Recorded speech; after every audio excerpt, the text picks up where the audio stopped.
I wrote a book a few years ago called Aimlessness. It's an introduction to the concept of aimlessness, and it was for a philosophy series. So it talks about a lot of philosophers, talks about a lot of cultural historical things, um, but it's kind of an essay on the essay and about the way the essay weaves and not like Trump weaves, but like a weave nonetheless.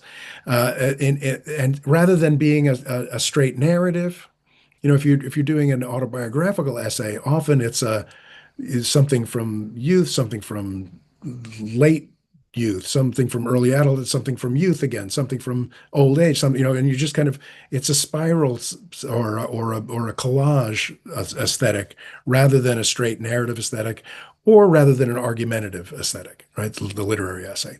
So and one of the things I talk about in that book is the different forms that kind of writing can take, and one of them is the encyclopedia.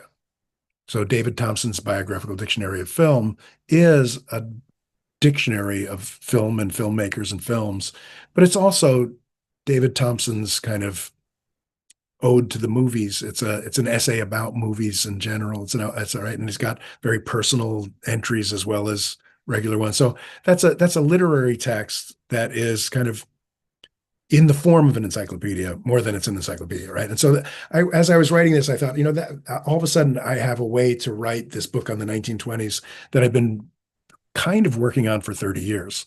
It was supposed to be my second book. I'd never quite got around to writing it either. And partly because I didn't want to do a single argument, like the 1920s is really about masquerade. It was really about creation of personality, performative personality.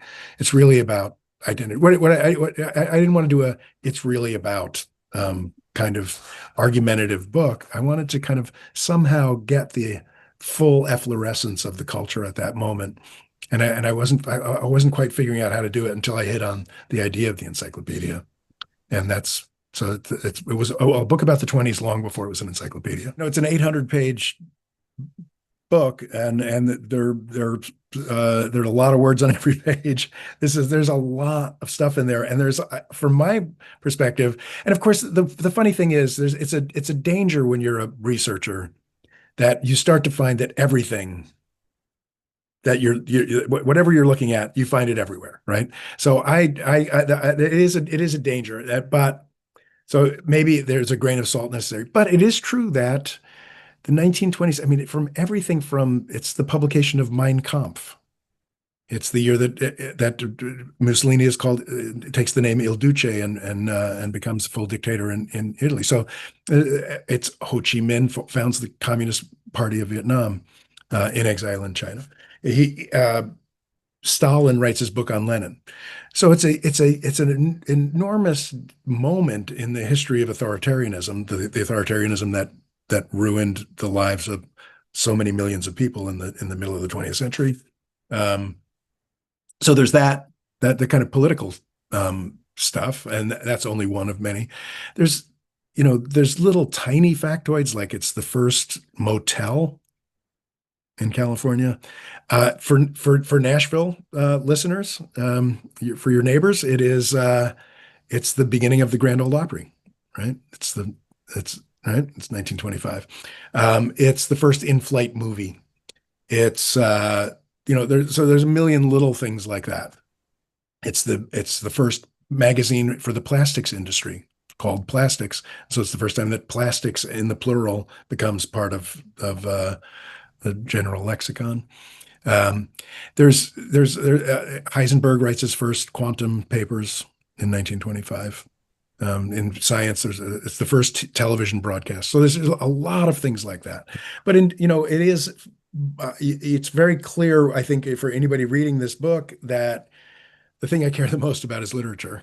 Um, there's a lot of amazing film. I talk about a lot of the films, but I'm really interested in literature. So, and from that perspective, it's the first stories that Faulkner publishes. It's Fitzgerald's Great Gatsby. It's Hemingway's first book and best book in my opinion in our time. And he also writes most of his first novel, The Sun Also Rises, in 1925. Um, it's Gertrude Stein's The Making of Americans. It's Dos Passos's Manhattan Transfer. It's Theodore Dreiser's The American Tragedy. It's not The American Tragedy, American Tragedy. It's it's um, Willa Cather, Edith Wharton, Sinclair Lewis's Aerosmith, Cather's The Professor's House, um, and T.S. Eliot's first collected poems. It's Ezra Pound's first cantos. It is an absolutely remarkable year in the history of literature. Sounds Um, like it.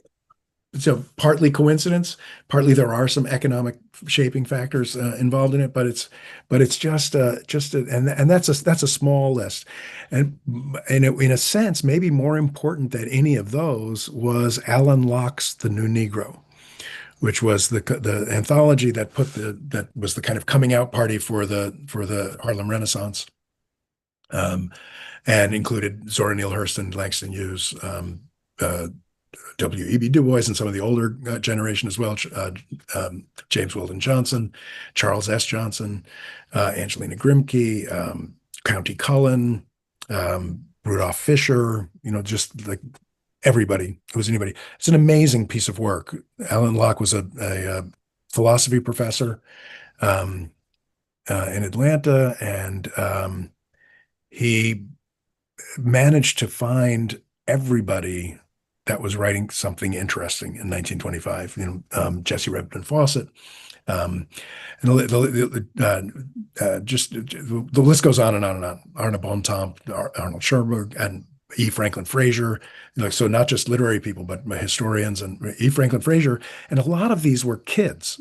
E. Franklin Frazier hadn't even started his doctoral studies yet. Um, and and they and Langston Hughes was 19. I don't, these are kids. Some of them were publishing not their second or third piece of ever in this anthology, but Locke found them. Locke was watching and was keeping track and was alive to quality and really figured out who was worth publishing. And I've done an anthology myself. It's not easy.